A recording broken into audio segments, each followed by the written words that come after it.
"Leave, you useless old ladies who can't even clean properly." My husband and I, who were living with our eldest son and his wife, were giving $3,000 to help with expenses every month. But his wife would often insult us with hurtful words and make life difficult for us. We were fed up and angry. We didn't want anything to do with her anymore and decided to get back at her someday. My name is Susie. I'm 62 years old and work part-time while also taking care of our home. I live with my husband David, who is the same age as me. David works in an office and is a kind and serious man, so we have a stable income and rarely argue. Our son, Lawrence, is 32 years old. He's just like his dad, kind-hearted and responsible. After finishing university, he got a job at a private company and is working hard. 2 years ago, he married a woman named Emily, whom he met at work. However, it turned out that Emily was actually a very mean person. When we first met her, she appeared to be serious and nice. Lawrence assured us that she was hardworking at her job and had a good relationship with her bosses. Emily is 6 years younger than Lawrence, and although we weren't sure if they would get along, we trusted Lawrence's judgment. After they got married, Lawrence and Emily moved into their own apartment. Emily promised to take care of all the household chores so Lawrence could focus on his work. Lawrence seemed appreciative of her help. He often said, "Thanks to Emily taking care of everything at home, I can concentrate on my job." I'm grateful. My husband and I believed that our son had chosen a good wife. But Emily's true nature began to emerge gradually. We had a family gathering for New Year's, and when I saw Emily, I didn't even recognize her at first. She looked completely different. The last time I saw her, she had black hair and wore minimal makeup, appearing reserved. But now, she had transformed into a bold woman with pink hair, wearing loud bracelets on her wrists. She seemed like a whole different person. My husband, David, and the rest of our family were surprised by Emily's drastic change. Lawrence tried to smooth things over. "I'm sorry if this caught you off guard." I was also surprised when I came home from work one day to find Emily like this. But she manages the household well, and we don't have any problems. Plus, Emily is a full-time homemaker. Can we overlook this? After hearing Lawrence's explanation, I felt a weight lifted off my shoulders. Well, if Lawrence is fine with it, then so am I.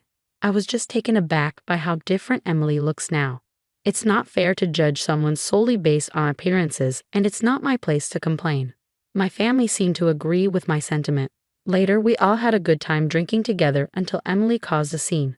She got extremely drunk and started hurling insults at everyone around her. "You dare to defy me?" I once took down 3 classmates at once back in middle school. It became evident that she had a tendency to become aggressive when intoxicated. She even directed hurtful words at me and David, yelling, "Stop clinging onto life needlessly, you old pests. Nobody is pleased that you're still alive." Her words cut deep. There's a limit to what's acceptable, even under the influence of alcohol. David looked furious, and Lawrence was visibly shocked. "Hey, even for a drunken conversation, you've crossed the line. Apologize." However, Emily didn't even listen to Lawrence. "You dump all the chores on me, then have the guts to lecture me, a weakling like you. I could take you down in a heartbeat." Emily kept on with her verbal assault, causing chaos and trouble for everyone around. Eventually, she passed out from the alcohol and the tension eased, but the mood remained sour. Everyone was furious with Emily. Then one of the relatives brought up Emily's earlier claim about defeating classmates. "Was she a troublemaker in the past?" they asked. "No," Lawrence replied. "Emily graduated from a public university. I always thought she was a serious person." But the relative remained doubtful. "Do we have any proof she's been on the straight and narrow? Maybe we should dig into Emily's past to see what kind of person she really is." I agreed with the idea. "It might be worth looking into," I said.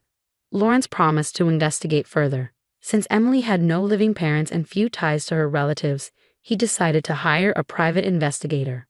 The investigation uncovered that Emily had been quite rebellious during her middle school years and even led a group of troublemakers. She was so infamous that even the local troublemakers followed her lead since she was in 9th grade. Concerned about her future, Emily started to put on a more serious facade. Despite graduating from a public university, she remained connected with her rowdy group of friends. Even now, when Lawrence was at work, Emily would invite these troublesome friends over, causing disturbances that annoyed the neighbors. It became clear that Emily was hiding her true nature. She was indeed a troublemaker. Frustrated by this behavior, Lawrence brought up the idea of divorce. However, Emily reacted with tears and pleading. "I'm sorry. I'll change and be more serious. Please forgive me. I need you, Lawrence. Please don't leave me." She even reverted to her old appearance and deleted her friends' contacts from her phone right in front of Lawrence. She apologized to the relatives she had upset during the New Year's gathering and repeatedly called me to apologize. Seeing her efforts, Lawrence began to reconsider his decision. As a result, Lawrence and Emily decided not to divorce and opted to continue their married life. Since Lawrence was the one married to Emily, my husband, and I felt it wasn't our place to interfere too much. So we respected Lawrence's decision. When I saw Emily again at the family summer gathering, she seemed to have become a more serious person, and I hoped things would be fine from then on. However, one day while I was at my part-time job, I strained my back while lifting a heavy object. The pain was so severe that I couldn't move. My colleagues rushed me to the hospital, where I was diagnosed with a significant back strain and advised to rest. When I called Lawrence to tell him about it, he suggested something unexpected. "Why don't you come and live with us? Both Emily and I, along with Dad, could take care of you. At your age, incidents like these might happen more often, and it would be better if we were there to help." As I pondered the idea, it seemed like a sensible solution. Once my back pain had subsided, my husband, Lawrence, Emily, and I sat down and discussed the idea of living together. We all agreed it made sense, especially considering our spacious single-family home. With no space issues, Lawrence and Emily moved in with us, and we began our shared living arrangement. Initially, everything went smoothly. Emily took on half of the household chores, which lightened my load significantly. My husband and I contributed financially, providing around $3,000 each month to cover expenses. Although my part-time job limited my financial contribution, I wanted to ease the financial strain on Lawrence and Emily as much as possible. However, Emily's behavior started to change gradually. She began claiming she wasn't feeling well and started pushing more of the household responsibilities onto me. Initially, I believed her and took on the extra chores, but I soon noticed inconsistencies. She appeared perfectly healthy, eating hearty meals and even going out for leisure activities all day. Feeling perplexed, I confronted Emily gently, expressing my concerns. "I hate to question this, but are you truly unwell? You seem energetic and spend a lot of time outside." Emily's response was a fierce glare. "Why are you doubting me?" she snapped. "If you keep this up, I'll give you a piece of my mind." I was taken aback by her coarse language. It was evident she felt no remorse. She was likely only pretending to change to avoid losing Lawrence. Emily, sensing my shock, scoffed, "Are you scared, Aria?" "Well, get used to it. I've played the quiet girl for too long. It's time for me to be myself." "You're aware of the consequences if you continue, right, Emily?" It seemed Emily had used intimidation tactics before, perhaps during her school days. This behavior had carried over into adulthood, where she could manipulate others to get her way. While I couldn't deny feeling afraid of Emily, I hadn't lived 62 years to be pushed around. Holding my ground, I warned her sternly, "If your behavior crosses the line, it could be considered a crime, you know? I'm not here to obey your orders like a robot. If you push too far, I won't hesitate to involve the authorities." Emily appeared surprised by my unexpected response, but she quickly fired back, "Shut up, old woman. I'll never forgive you." Her outburst startled David and Lawrence, who rushed to see what was happening. They were both home since it was their day off. After briefly explaining the situation, David and Lawrence frowned. It was decided that the four of us would discuss the matter. "Diva." David addressed Emily firmly. "Firstly, apologize to Susie." However, Emily refused to apologize. Instead, she crossed her arms defiantly. "Why should I apologize to an old woman? I thought Susie would handle the household chores, so I agreed to live together, but my workload hasn't decreased as I expected. It's only gotten worse." Emily's next words were even more shocking. "No matter what anyone says, I won't change. From now on, you'll all do as I say. Oh, but Susie and David are useless. You two old hags can leave since you don't even contribute to the household chores." Her words ignited a fire within me. I've had it with this woman. I resolved firmly to seek revenge. My usually calm husband seemed equally furious, his face flushed with anger. "Should we leave now feeling the same?" he asked. "Or should I distance myself from Emily immediately?" I nodded in agreement, saying, "Yes, let's go."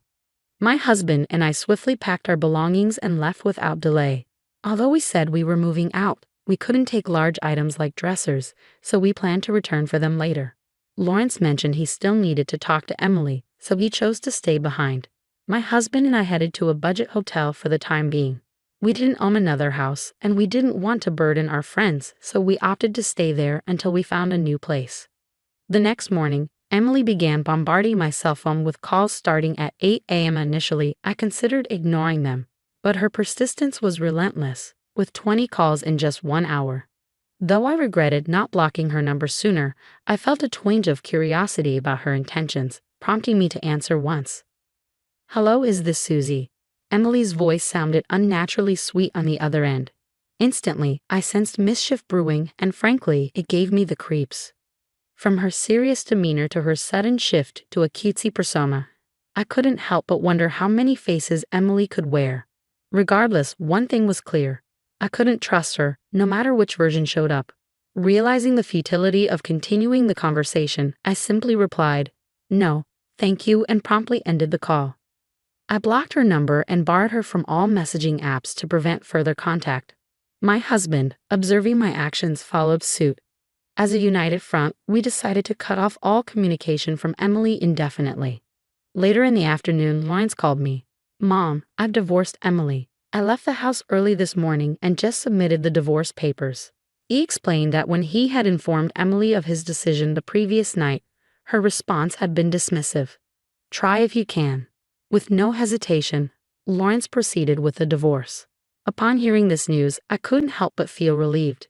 Staying with someone like Emily would never lead to happiness. I shared with Lawrence that Emily had called earlier, acting strangely cutesy. Lawrence's expression soured at the mention of Emily's behavior. Back when Emily was rebellious, she would resort to acting cute to smooth things over with her boyfriend whenever things got awkward. She's incredibly naive if she thinks that tactic will work now that we're all adults. His sentiment resonated with me completely. Emily's been cheating too. What, really? I was genuinely taken aback. The thought that she would add infidelity to her already despicable behavior was beyond belief. Her claims of illness seemed increasingly dubious to me. She appeared perfectly healthy and went out far too often. Suspecting there was more to her story, I decided to hire a private investigator. The results were shocking. Emily had been cheating with an unknown man. Lawrence even provided photographic evidence showing Emily kissing a young man in public, his green hair making him stand out. I warned Emily that I pursue legal action against her, and I fully intend to. I'll also seek damages from her affair partner, Lawrence informed me. As I examined the photos he sent to my phone, Emily's nonchalant attitude in response to the accusations puzzled me. Then why did she call me? I pondered aloud. Who knows? Maybe she wanted to know where I was after I moved out. Emily never expected me to leave. She thought if she acted tough and intimidating, I'd stay, Lawrence surmised. But now that I'm gone for real, I think she panicked and tried to win me back. I sighed deeply. Regardless of her motives, I had no desire to aid someone like her. I hoped she would experience the full weight of loneliness on her own. After some time, my husband Lawrence and I managed to secure a new apartment where we could all live together. Initially, we contemplated evicting Emily from our old house and returning there. But considering its size and potential vacancy in the future, we deemed it more practical to sell it off. Lawrence agreed, expressing his willingness to part with the property. Living there isn't a necessity for me. Selling it sounds like the best option, he remarked. As for Emily losing her place, it was of little concern to us. With the help of relatives, we returned to the old house to retrieve our belongings. To our dismay, Emily greeted us with a smug grin, suggesting that we resume living together. I realized I can't bear loneliness. Wouldn't it be better for us all to live together again? Plus, I want to save money and avoid paying Lawrence any alimony, she proposed audaciously. Her bold request ignited my simmering anger. If you're going to make a request, at least do so humbly. This isn't a matter for jest. No matter how you plead, I won't entertain it, I snapped. David, my husband, interjected with a cold tone. We're selling this house, so leave promptly and fulfill your obligations to Lawrence. I could never forgive you. Stop attempting to reignite our relationship. Lawrence echoed his sentiments firmly. Emily's flirtatious facade crumbled at his words. Lawrence has a stable income, so I initially thought marrying him would allow me to relax and become a housewife. But now, there's no ulterior motive. I truly love Lawrence. And of course, I need both of you, Susie and David, Emily insisted. However, her words did little to quell the seeking anger within us. Mine, David's, and Lawrence's, only serving to stoke the flames further. In that tense moment, a previously silent relative, who had been observing the situation, couldn't remain silent any longer. They interrupted Emily with a firm voice. Emily, you are a despicable woman. If you have so much to say, why don't we settle this with a fair fight? You seem confident about your strength.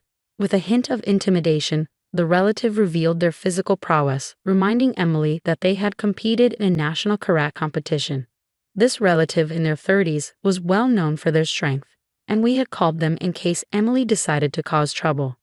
Sensing the imminent threat, Emily recoiled. No, I don't want to fight. Once you leave, don't ever bother Susie and the rest again. Leave quickly, but before you do, offer a proper apology, the relative warned in a low voice, exuding an intimidating presence. Emily, subdued by the imposing atmosphere, acquiesced with a whimper. Emily's sudden change in demeanor caught us off guard as she swiftly replied, Yes, I understand. I'll leave immediately. I'll leave all my large belongings here. I'm truly sorry, she groveled. Good riddance. Packing her belongings and departing, the relative smirked. It was evident that Emily's tough facade crumbled in the face of those she perceived as stronger. As David, Lawrence, and I watched her retreat, we couldn't help but burst into laughter.